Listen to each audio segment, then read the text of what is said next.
बिस्मिल्लाहिर्रहमानिर्रहीम। अच्छा बेटा, इसमें नेक्स्ट हमारे पास है कि what to look for when examining infrared spectra, कि जब हम इंफ्रारेड स्पेक्ट्रा भी आपके सामने और उसको आप एग्जामिन करने जा रहे हैं, उससे इंफॉर्मेशन कलेक्ट करने जा रहे हैं, तो फिर किस किन चीज़ों का आपने ख्याल रखना है या कौन कौन सी इंफॉर्मेशन आपके लिए हेल्पफुल हो सकती है। तो उसमें यहाँ पे तो हम सिर्फ दो ये शॉर्ट क्वेश्चन ही कह लें कि जो कार्बोनाइल और कार्बन कार्बन डबल बॉन्ड वाली, जो ये डबल बॉन्ड वाली दो पीक्स हैं, इनके जो रीजन्स हैं वो भी ओवरलैपिंग रीजन्स हैं, मतलब सेपरेट नहीं है, करीब करीब ही आते हैं एक दूसरे के साथ। तो फिर इनमें फर्क करना थोड़ा हमारे लिए मुश्किल हो सकता है इनकी पीक्स में, कि कौन सी कार्बोनाइल की और कौन सी डबल बॉन्ड की। तो उसके लिए क्या किया जाए, उसमें जो मेन डिफरेंस है ना हमारे पास, कि सिर्फ आपने रीजन, ठीक है ये रीजन उसकी पोजीशन भी मैटर करती, लेकिन उसके अलावा ये दूसरी लाइन में लिखा ना, shape and intensity of the peak, peak की शेप और पीक की इंटेंसिटी भी आपको काफी इंफॉर्मेशन दे रही होती। जैसे इन दोनों में फर्क करने के लिए हम इंटेंसिटी का सहारा लेते हैं कि कार्बोनाइल वाले जो पीक है वो काफी इंटेंस होती है, और जो कार्बन कार्बन डबल बॉन्ड वाली पीक होती है वो इतनी ज्यादा इंटेंसिटी के साथ नहीं होती। तो ये दोनों में हम फर्क कर लेते हैं। ठीक हो गया। इसी तरह OH और NH की जो पीक्स हैं, इनका भी ये ओवरलैपिंग रीजन बन रहा होता है। तो ओवरलैपिंग रीजन में फिर इन दोनों में फर्क हम कैसे कर सकते हैं OH और NH में। तो उसमें भी हमारे पास है कि जो OH अमूमन हाइड्रोजन बॉन्डिंग के साथ इन्वॉल्व होता है, उसमें जो उसकी ब्रॉड, इस तरह की ब्रॉड पीक आ रही होती है।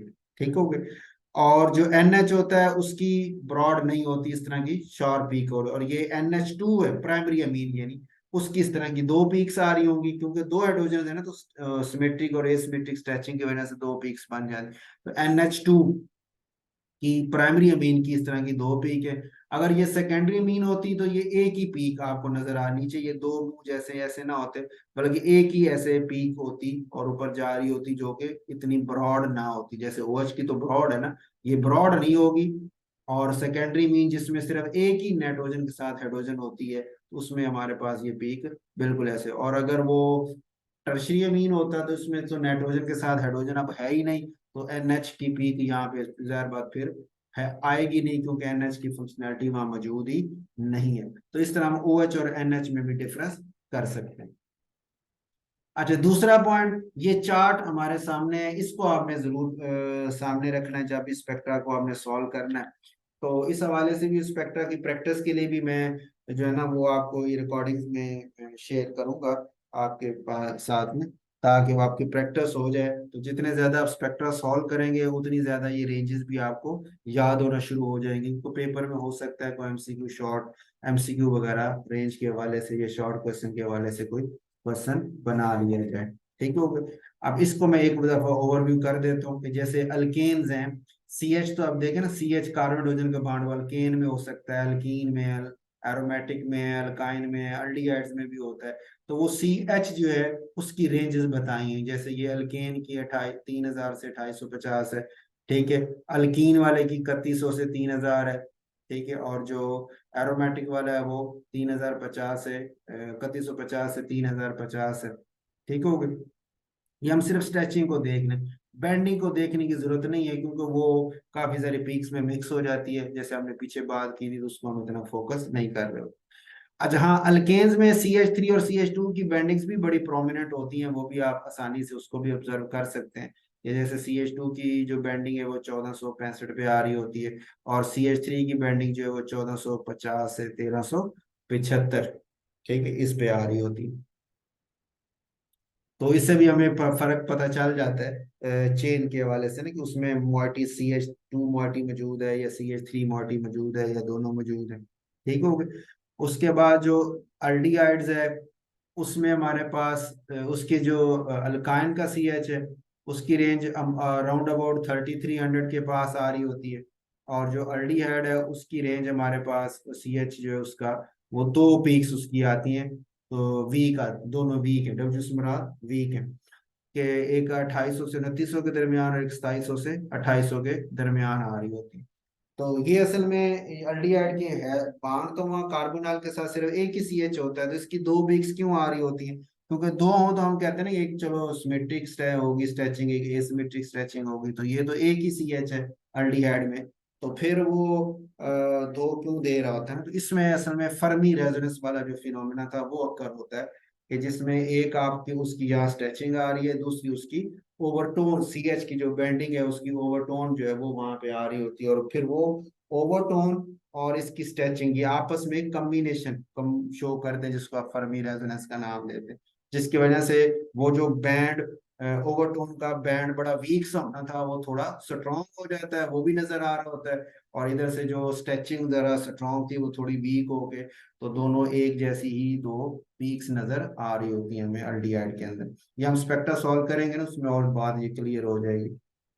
उसके बाद कार्बन कार्बन सिंगल बॉन्ड वो नहीं देखते, क्योंकि उससे कोई इतना खास हमें इंफॉर्मेशन नहीं मिलती। Carbon carbon double bond alkyne का जो है वो 1680 से 1600 है, और जो बेंजीन वाला है वो 1600 से 1600 और 1475, यानी 1600 के पीछे छोटी वैल्यू पे आ रहा है, और जो अल्कीन वाला डबल बॉन्ड है वो 1600 से आगे 1680 तक जा रहा होता है।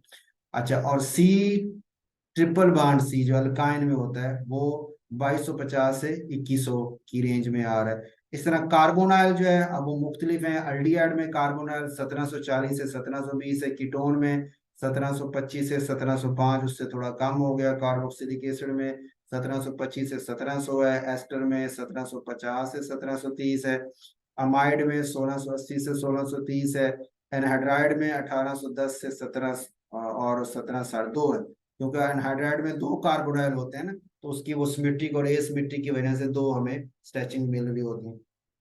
और एसिड हैलाइड का कार्बोनाइल 1800 के राउंड अबाउट है, ठीक हो गया। इसी तरह सी सिंगल बॉन्ड ओ जो है वो अल्कोहल ईथर एस्टर एसर किसी का भी हो, वो 1000 से 1300 की रेंज में आ रहा होता है। एनएच जो इसी तरह सी एन कार्बन नाइट्रोजन का बॉन्ड भी इसी रेंज में, नीचे ये सी एन अमीन्स लिखा हुआ है, वो भी 1000 से 1300 1350 की रेंज में आ रहे होते हैं।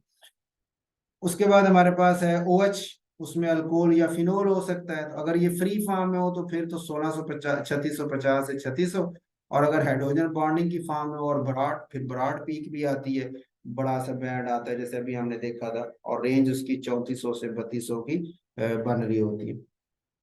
ठीक है, कार्बोक्सिलिक एसिड में भी यही 3400 से 2400 इसने लिखा हुआ है, लेकिन इतनी बड़ी रेंज वैसे नहीं बनती 3400 से, और यही 3200 3100 तक की आ रही होती है। अच्छा, उसके बाद एनएच है, प्राइमरी सेकेंडरी अमीन्स और अमाइड जो है उनमें एनएच जो वजूद हो वो 3500 से 3100 की रेंज में आ रहा होता है। अमीन्स का हो गया जी 1000 से 1350 है। फिर डबल बॉन्ड में सी डबल बॉन्ड एन जो है इमान्स या ऑक्साइम्स में आता है, तो वो 1690 से 1640 है। ट्रिपल बॉन्ड नाइट्रोजन के साथ वो 2260 से 2240 है। फिर इस तरह कार्बन डबल बॉन्ड के साथ वो भी इसी रेंज में है, 2270 से 1940 है। एन डबल बॉन्ड वो नाइट्रो के अंदर होता है, वो 1550 और 1350 है, दो है ना, तो उसमें सिमेट्री एसिमेट्री वाला फिनोमिना आ जाएगा। एस एच जो है वो 2550 पे है। एस डबल बॉन्ड ओ जो है सल्फ ऑक्साइड जो है वो 1050 के ऊपर आ जाता है।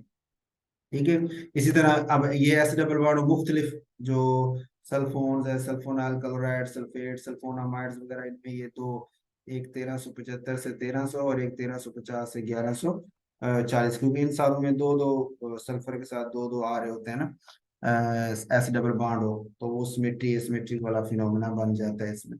और हेलाइड जो है वो फ्लोराइड 1000 से 1400 है, क्लोराइड 17 785 से 540 है, ब्रोमाइड और आयोडाइड जो है वो 667 से नीचे आ रहे हो। तो ये एक ओवरव्यू दिया है आपको, ताकि वैल्यूज का थोड़ा आपको आइडिया रहना चाहिए कि कौन सा बॉन्ड जो है वो किस रेंज में आ रहा होता है। ठीक तो हो गया। अच्छा, अब मेन हमारा जो टॉपिक था सिलेबस के अंदर वो यही था कि आपने स्पेक्ट्रम को देखना है, तो उसको कैसे आपने लेके चलना है। तो उसमें असल में आपका जो आंसर मेन तो यहाँ से स्टार्ट हो रहा है कि भाई आपका कार्बोनल ग्रुप जो है, पहले आपने चेक करना है कार्बोनल ग्रुप है या नहीं है 1820 और 1660 की रेंज में। अगर वो कार्बोनल ग्रुप मौजूद नहीं है, ठीक है, पहले इसको चेक करेंगे ना कि इसमें पीक्स आ रही कि नहीं आ रही। तो पहले हम देखते हैं नहीं मौजूद है, अगर नहीं है तो फिर ये कार्बोनल वाली सारी फंक्शनैलिटी गायब हो जाएंगी। और अगर कार्बोनल मौजूद है तो फिर आपने चेक करना है कि वो कार्बोनल किसका है। मसलन अगर वो एसिड का है, कार्बोक्सिलिक एसिड का है, तो वो फिर ओ एच भी उसके साथ आना चाहिए, ओ एच की एब्जॉर्प्शन आप साथ मिला लें तो पता चल जाएगा ये कार्बोक्सिलिक एसिड का है या नहीं। ठीक हो गया। और दूसरे नंबर पे अमाइड्स अगर है तो उसमें फिर NH, कार्बोनल के साथ NH की पीक 3400 के राउंड अबाउट आएगी। अच्छा, अगर एस्टर है तो फिर CO की पीक कार्बोनल के साथ आनी चाहिए। एनहाइड्राइड है तो फिर कार्बोनल की दो पीक्स आनी चाहिए। और अल्डिहाइड्स है तो फिर कार्बोनल के अलावा CH की पीक आनी चाहिए 2850 और 2750 के राउंड अबाउट, दो पीक्स उसकी बनेगी। और कीटोन है तो फिर इनमें से कोई भी नहीं होगी, सिर्फ कार्बोनाइल ही होगा, यानी OH भी नहीं होगा, NH भी नहीं होगा, CO भी नहीं होगा, ये दो पीक्स भी नहीं होंगी, CH की भी नहीं होगी, तो वो फिर कीटोन ही है। ठीक हो गया।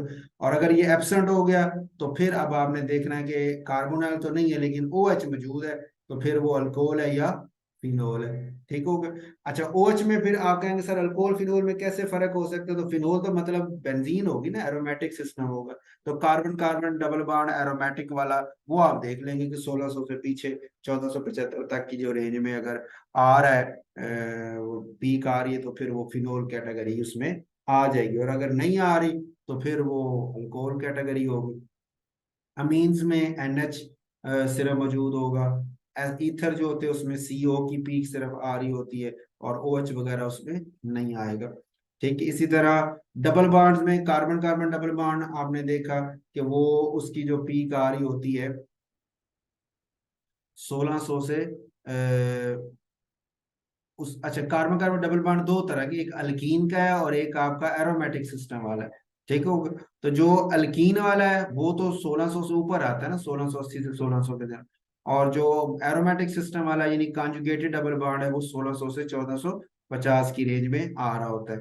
ठीक हो गया। इसके अलावा हम CH से भी फर्क कर सकते हैं, क्योंकि जो अल्कीन का CH है, अल्कीन का वो 3000 से ऊपर है, अल्कीन या एरोमेटिक वाला। और जो एलिफेटिक वाला CH है वो 3000 से नीचे आता है। ठीक है, उससे भी फर्क हो सकता है। ट्रिपल बॉन्ड में C ट्रिपल बॉन्ड N है जो 2250 पे है, या ट्रिपल बॉन्ड कार्बन वाला वो 2150 पे आता है। ठीक है। इसी तरह आप CH एसिटिलीन वाला CH जो 3300 के राउंड अबाउट आता है, उससे भी आपको पता चल जाएगा ट्रिपल बॉन्ड वाले के साथ कि वो C जो H है वो ट्रिपल बॉन्ड में कार्बन के साथ जुड़ा हुआ है या नहीं जुड़ा हुआ। नाइट्रो ग्रुप टू स्ट्रॉन्ग एजॉर्प्शन आएंगी उसमें स्ट्रेचिंग और बेंडिंग की वजह, सिमेट्रिक और एसिमेट्रिक स्ट्रेचिंग की वजह से। 1600 से 1530 और 1390 से 1300 की रेंज में। और जो हाइड्रोकार्बन है उनमें कोई खास नहीं होती, सिवाय इसके कि एक तो एलिफेटिक जो CH है उसकी 3000 से 2850 की रेंज में रीजन में पीक आ जाती है, या इसके अलावा CH2 और CH3 की पीक्स आ जाती हैं। हमने अभी देखा था 1465 के ऊपर CH2 की पीक थी और 1375 के पास करके CH3 की पीक थी, तो उससे हमें अंदाजा कुछ ना कुछ हो जाता है। तो ये एक ओवरव्यू है जिसमें हमें एक स्पेक्ट्रम को अंदाजा लगाना हो तो किस तरह हम उसको लेके चलेंगे, और फंक्शनल ग्रुप का भी आइडिया हम ले सकते हैं।